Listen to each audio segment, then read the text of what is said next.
Hello, fellow listeners. Welcome to a new episode of the China Innovation Decoded. In the age of AI and big data, and with those gradually turning into buzzwords, sometimes it is rather difficult to make sense of it. Today, we have invited Tiger Yang, co-founder of Apex Technologies.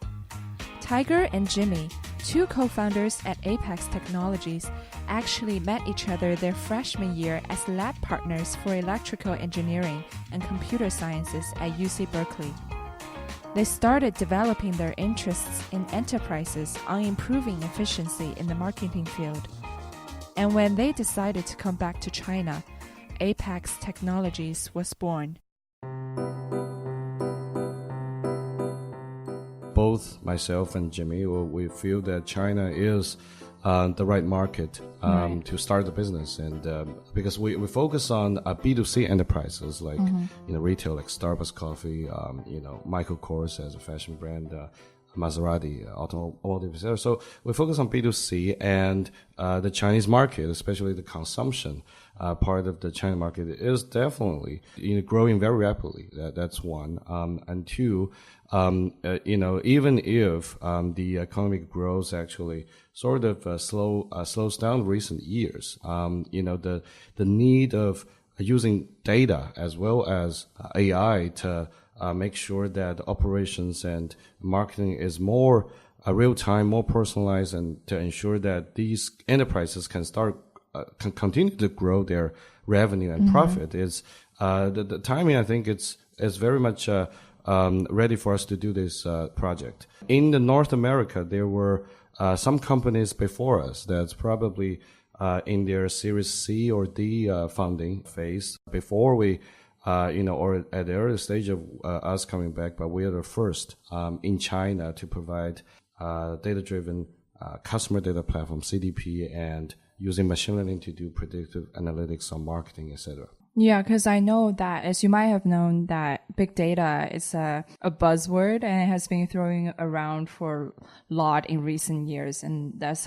has always been this debate about not just collecting data, but making sense of it. So how do you do that at Apex?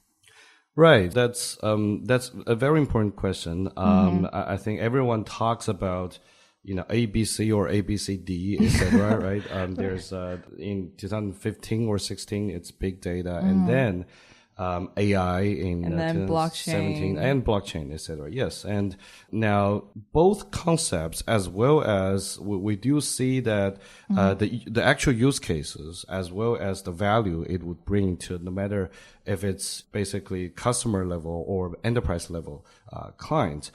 For us, we focus on the scenarios surrounding customer data, especially marketing. So here's how we feel about it.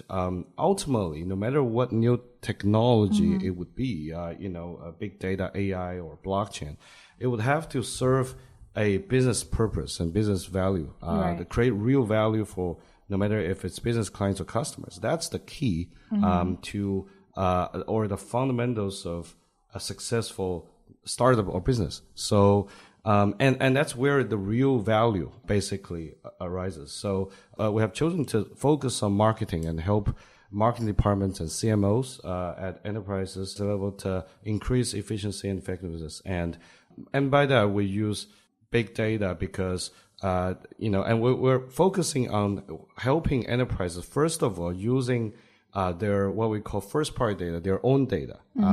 The data of customers that they have already touched with, in contact with, and also the loyal customers, and see if they can have more retention as well as loyalty, etc. So, the data part of it, I think what we specialized on and how we are differentiated from all these big data companies is we focus on a specific scenario, which is helping these enterprises, B2C enterprises, especially mid to large B2C enterprises, using their data, using their own customer data, and make sense of this customer data from, if they have not collected this data, to have not integrated this data together, because nowadays the touch points with customers vary so much that they cannot recognize if it's the same customer if they log in on mobile application or offline stores. So it's important to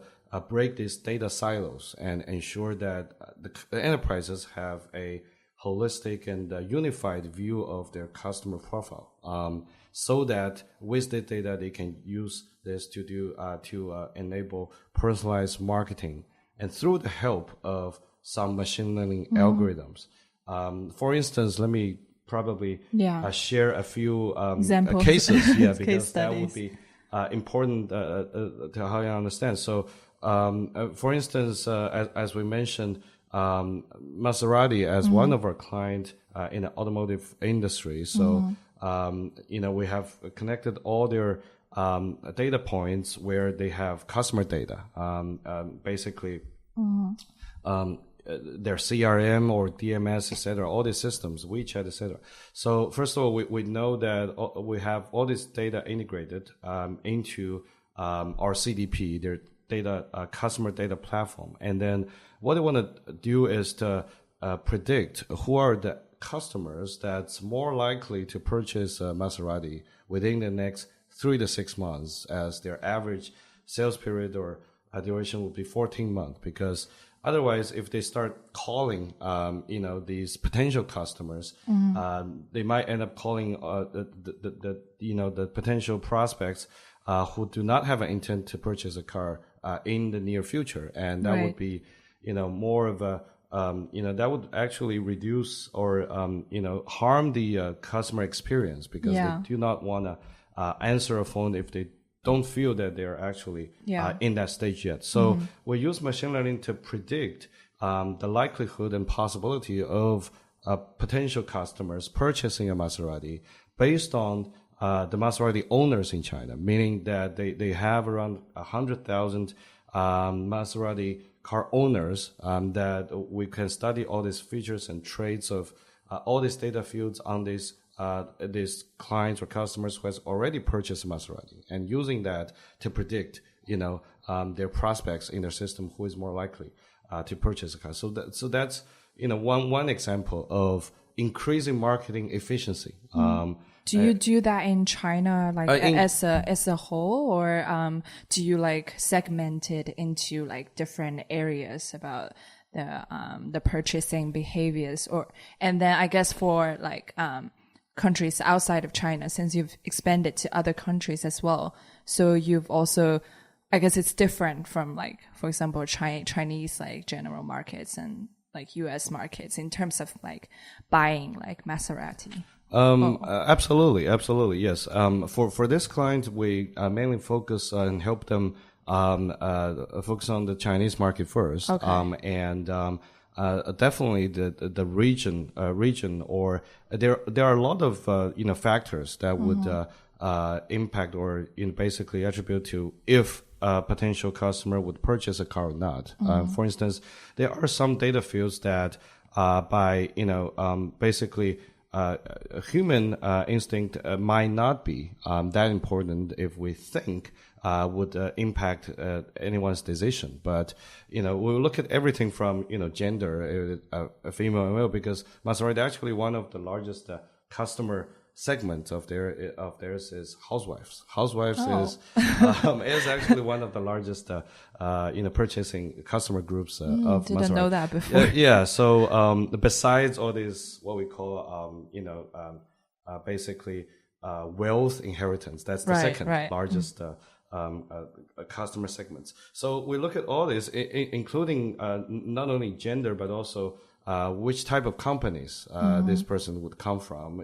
If it's a foreign, basically global multinational company in China, or a state-owned company, etc.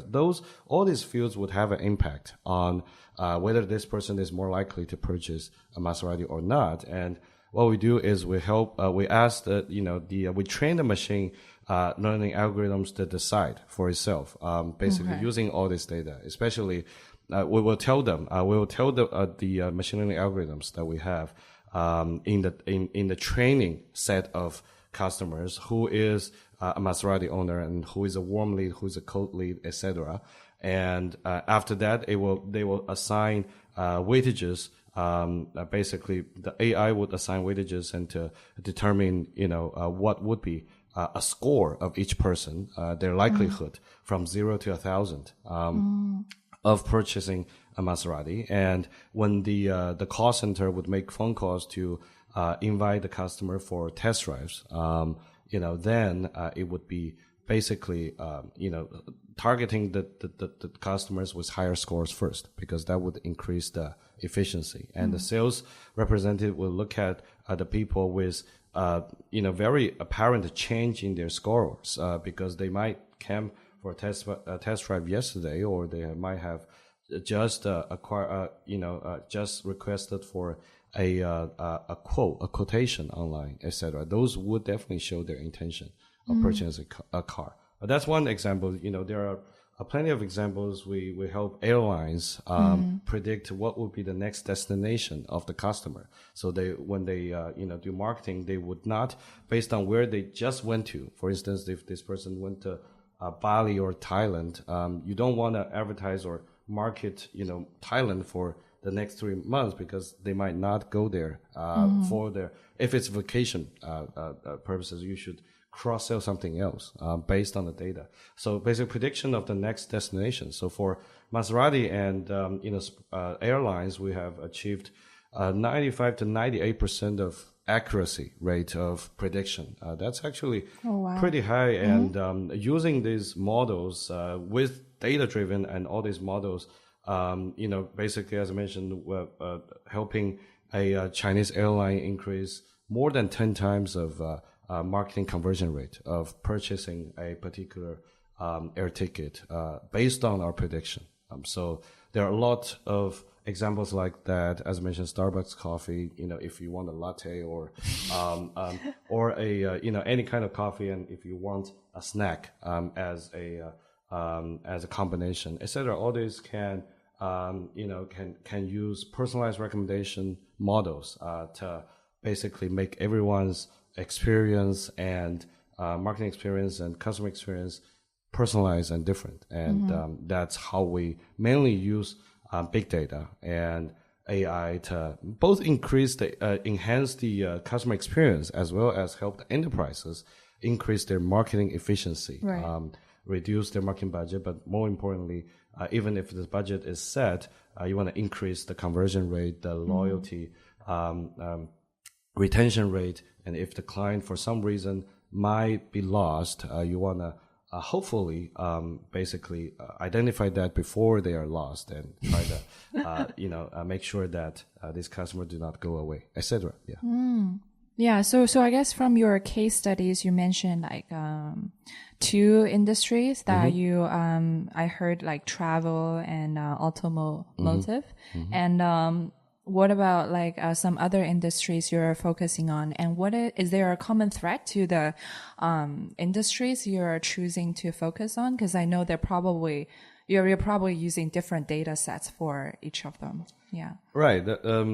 So we focus on a few industries. Actually, the largest industries or verticals are retail, as well as automotive. So those are the largest 2, probably comparing to around 60-80% of our total revenue, while travel and finance, Bank of China, for instance, is one of our customers, as well as education and training. Wall Street English is one of our clients, along with other English training institution, etc. So automotive, we probably have most clients in automotive, Maserati, Didi Chuxing, and is there a reason why? Like there are a few reasons, and first thing is because we are helping these enterprises use their own data first. We're talking about big data, but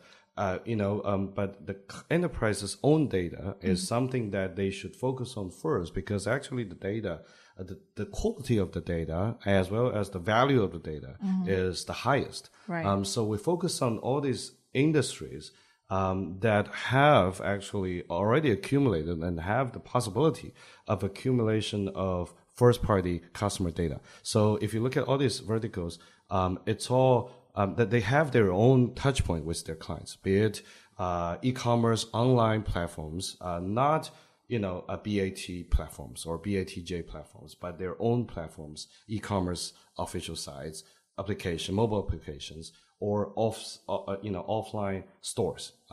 So because these touch points will enable them to basically collect customer data as well as making them useful in our system. So that's one of the trade. And second is actually we do have most of our clients are in the traditional industry. Traditional industry meaning that they are not an internet company to start with, but now they feel that digital transformation. That's what Microsoft also focus on. Digital transformation is so important because if you think about Starbucks and who are potential competitors of Starbucks, right? And if you think about all these traditional car manufacturers, and they are actually facing a high competition from internet-based companies, as well as, for instance, the sharing economy from the automotive clients, especially when the economics are actually not growing as rapidly as before. It's harder and harder to acquire new customers. And they have to focus on using data and AI to ensure their existing customers and potential customers are taken good care of, and they are, buying more and buying more frequently, or having a higher or maximize their customer lifecycle value. So that I will say is, is actually some of the traits or the features. If you look at the types of clients that we can really bring value to based on our solutions. Is there a particular industry that you find most challenging to tap in or like collect data or from?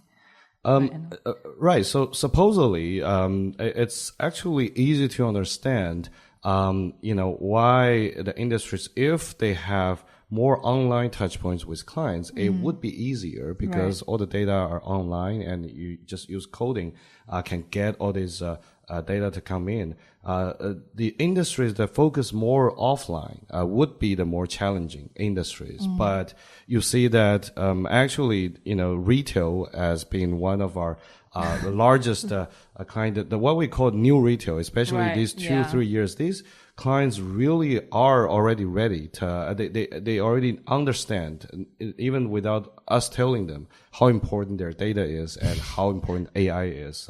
We're covering, as I mentioned, not only, restaurants or food and beverage industries like Starbucks or Ele.me, another client of us, as well as the fashion apparel like Michael Kors, etc. And, big supermarkets and, like Walmart, another kind of. So basically, we see the trend of traditional, even the offline focused retail industry, as well as one of the industries not actually on the list that I mentioned is real estate industry. But we have met so many real estate companies, especially in Q4 last year and Q1 this year. They are also passionate in basically digital transformation, data-driven, AI-driven decision-making. If they have a piece of land and they want to build a project that basically a condominium on that, they want to figure out how many 2 bedrooms and 3 bedrooms and 4 bedrooms there should be based on customer data of past experience of a construction of in the same city. You mean before they start building? Yes, because they want to know. Right, because personalized marketing is definitely one of the largest use cases of our product and platforms and solutions. But besides personalized marketing, we also help, since we have already integrated all this customer data for our enterprises, their internal decision making can be data-driven based on the customer data, customer-centric view data. As I mentioned, these automotive manufacturers not only want to increase their marketing, but also want to see if they're going to make a new car, what would be the color or the exterior or interiors of that car and what the customer actually care about. And so it's the same thing with real estate. There's a concept called C2M, customer to manufacturer.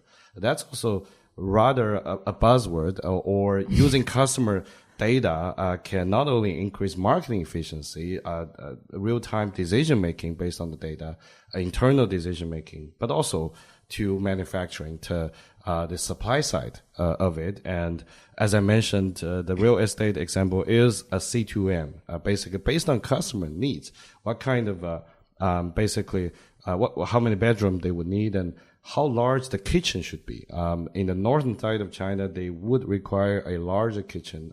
They have more food, that come from flour, and in southern people probably make in the southern side of China they would eat rice more, and so they do not need a larger kitchen. So that's actually I didn't make all this up. It's actually from your data. It's actual requirements from these real estate clients that we have met with, that they do want to design their project to be more customer, basically based on customer data. And there's so many examples, but you see, I think every industry is evolving to be more digital and data driven, and they want to be able to make the decisions with the help of machine learning and AI. That's true. That is interesting. But I was thinking, going back to what you were saying about, for example, the colors of the I don't know, Maserati, like how.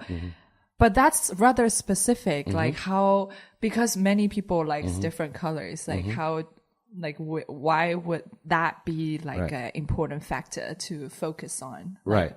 Right. So, that's one of the product that we actually have. So as I mentioned, we have a customer data platform, the CDP product, and we use machine learning to predict, the customer segmentation and how they would, basically, whether they would be more likely to purchase a product or not.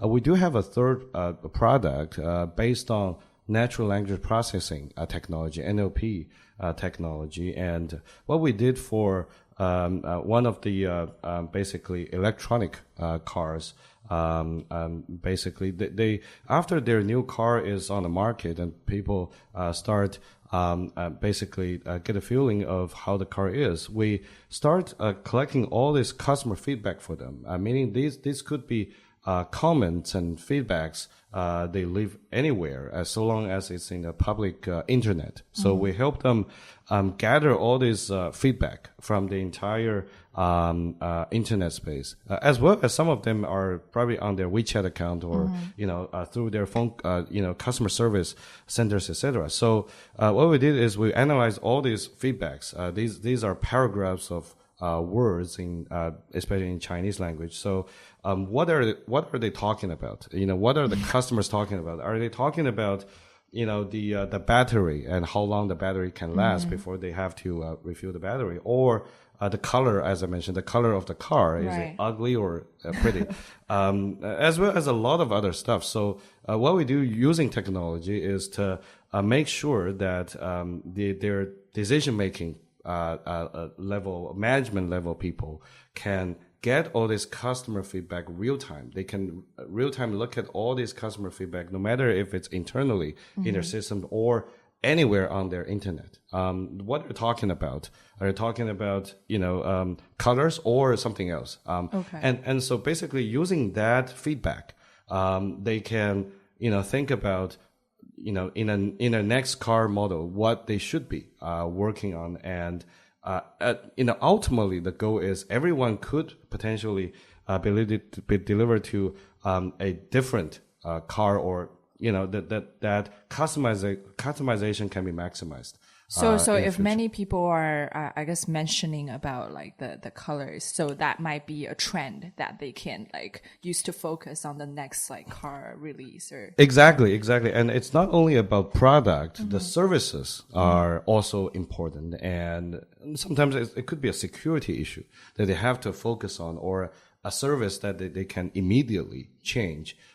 Service meaning because we have clients like Didi Chuxing, as I mentioned. So, if it's a product problem or service problem, if it's a service problem that people are complaining about a particular service issue, then they should actually get to know that immediately and try to see if they can change the service to enhance the customer experience, etc. Right. Yeah. I see. I see. So I guess how do you differentiate in this like large pool of companies that are also focused on like using AI and big data? Like how's your platform different from like, for example, Facebook efforts to tap into big data, for example? Right. So I think from a larger picture, there would be a few types of company, and how every company differentiate would be as following. So some of the companies are probably building the infrastructure of big data or even cloud computing. Basically, there's some of these, these startups that incubated in Microsoft Reactor, right? That's what I call it. So basically, our focus on the infrastructure part of it. We're more on the application of AI and big data, and the application part of it. There are different best specialties. We focus on especially marketing and the customer side of it. There are companies that focus on anti-fraud and basically risk management, fintech companies, and etc. And there are definitely companies that focus on using AI for other purposes, right? So that's definitely one of the basically specialization of the company. If it's a application company, for instance, we focus on, as I mentioned, parts of the problems like marketing, etc. So that's one aspect of segmentation. The or specialization.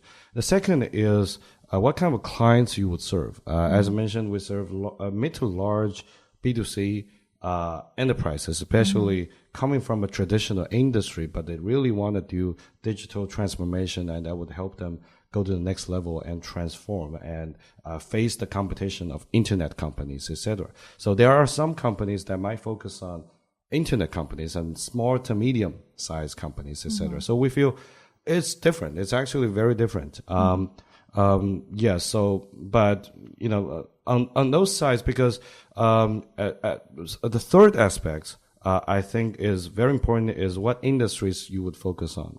Because these companies would want to work with you because of, for instance, because we have more experience and more case studies in the automotive industry or in the retail industry. We have done similar cases, and our models and machine learning algorithms are more accurate because we have run on similar scenarios in the past for this particular vertical. We believe that in a B2B field, you would have to do one industry after one. Basically, you have to focus on a particular set of industries, and that would actually increase your know-how for that industry, and that's why these industry level companies would select you as their partner. So fourth aspect, probably a fourth aspect to it is, basically, I think big data AI to us, it does not limit us as a scope, because we're solving a particular scenario's problem. It could go on, the list of technology being used could go on to blockchain and etc. So, the technology has always been evolving. There's going to be probably A, B, C, D, E in the future, right? So that's always going to be evolving, but the problems you're solving might be similar, and you're working with a similar set of clients, and you can provide more technology and more solutions and help them solve more problems. What do you think of the I guess the future of like AI and big data? Like so basically we are learning the past like data sets and predict what people will choose or behave in the future. But do you think that will help people to be more innovative, or that would prevent them to be more like innovative in the future? Like what is the limit of that? It's an interesting question. I think, well, first of all, I want to mention, for instance, especially in marketing, we mentioned data-driven, AI-driven decision-making to help achieve what's the core to marketing, which is at the right place and timing to the right person, deliver the right message, right? That's the core to marketing, and using data, using AI is definitely going to increase the efficiency, but it does not replace the creativity part of it. It does not replace the innovation part of it. That part of it is still going to largely rely on humanity, maybe basically, because that would actually, comprise to around 30 to 50% of marketing, the entire marketing efficiency. That's not going to be replaced in the near future. The repetitive work and as well as predictions, especially when there's a lot of data fields that can be collected, AI can do a much better work than a human being. That's for sure. But I think it would not replace human beings on the creativity part, etc. And it would actually, in my opinion, help human beings focus on the more important work, or right. The more important work of innovation and creativity, etc. Yeah. So that's my view on it. It definitely should be a help to a human on. It will reduce the amount of repetitive work that human needs to be doing in the past. For instance, give an example, Didi Chuxing, right? As I mentioned, they used to do all this categorization by pure labor, basically human beings. But when the data increased 10 times, and data would definitely continue to increase in the future, since right now we don't have to do testing on samples. It's all entire volume of data of customers. Using AI is something inevitable, and it's something that is definitely in the trend, and it's help all these human beings with whatever repetitive work that AI can do, and even they can do better than human beings with more time saved and energy saved. Yeah. Yeah, I totally agree. Yeah, I do want to, I know our time is running out, but I do want to ask one question. Could you give some advice to, I guess, I know many people like us who have studied abroad and want to come back to China to start a startup. Do you have any general advice, or some things you have found challenging in the past and that you want to tell everyone? Yeah. Right. Very interesting question. I think, I believe, yes, there definitely would be a lot of people who probably studied abroad and want to come back to China. And I believe, the common reason of why they would want to come back to China, especially to start a business or a startup, is they think that the Chinese market has a very vast potential in the future. And some advices, I would think that it's definitely a very interesting experience after spending 10 plus years abroad and coming back to China. There are things that you would you would probably not think of, but you definitely have to get accustomed to the Chinese market. And because every market is different, and probably spending some time abroad does not help. It helps in other ways. It does not help the way of familiarization of the Chinese market. Right. And there's definitely differences as we ourselves encounter when we are serving multinational global company clients. It's different. The way of people think and their mindset, and also ways they do the business would be different. So I would say that when they come back to China, they're mainland China, they would have to focus on. I'll use a Chinese word called 接地气. That is, you have to get back to the localized thinking and mindset of the Chinese market. I think there's only one way of to succeed in China, and that's the Chinese way of succeeding in China. There is no two ways of I can make use and take advantage of the global experience. That is a very interesting experience. But remember, if you are serving Chinese customers and right. Chinese enterprises, think in the same way as they are, and that's so important. Down to the earth with, Okay. Awesome. Thanks so much. Okay, thank you. Thank you. Great conversation. Yeah, Thank you. thanks for being on the show. Thank you. If you're hungry for more decoded insights on China's startup and tech landscape, or you've simply been enjoying our talks, good news, we're now live on iTunes. So leave a comment and let us know what you like and dislike about our show, and we will keep improving. Thank you, and until next time on China Innovation Decoded, powered by Microsoft for Startups Shanghai.